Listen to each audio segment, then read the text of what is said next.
कवितार शीर्षक अपेक्षार तृष्णा। केही जणे खबर देइछि आज मनरे आशा जन्म नेइछि। काहींकि जानी केते दिनु अपेक्षार अंत हेबार स्वप्न आज साकार हेबो। संध्या घोटी आसिलाणी आउ किछि घंटार अवशेष से पहुँचीबे मो मन अगणारे। किंतु अपेक्षार तृष्णा बहु कष्ट देलाणी। संध्या ठारू कौनसी ठारे मन लागुनी। केबे से तृष्णा पूरा हेबो ताहा मध्य मते अजଣା। माँ को हाथ तियारी पिठा आ भौणीर केक जेमती तांको नुआ स्वाद देबाको अपेक्षारत। माँ को हाथ तियारी पिठा आ भौणीर केक जेमती तांको नुआ स्वाद देबाको अपेक्षारत बापा को मोबाइल देखना आ सान भाई को तुहाको तुहा प्रश्नर मो तृष्णा गभीर कर देउथिला।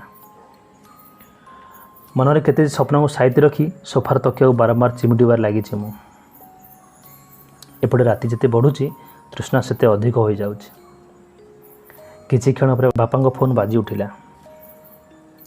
दौड़ी गली कबाड़ कण को। बापा को उत्तर सुनी मो हृदय स्पंदन बढ़िबा को लागिला। 15 मिनिटर समय मते 15 घंटा भली अनुभव हला।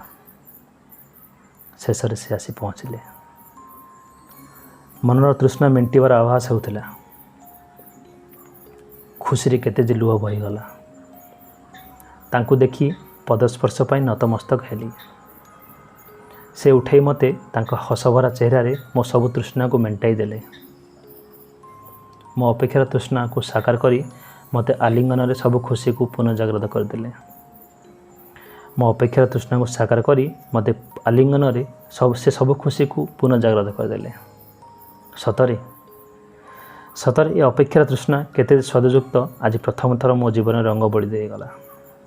सतरे ये अपेक्षार तृष्णा केते स्वादयुक्त आज प्रथम थर मो जीवन रंग बोली दे गला।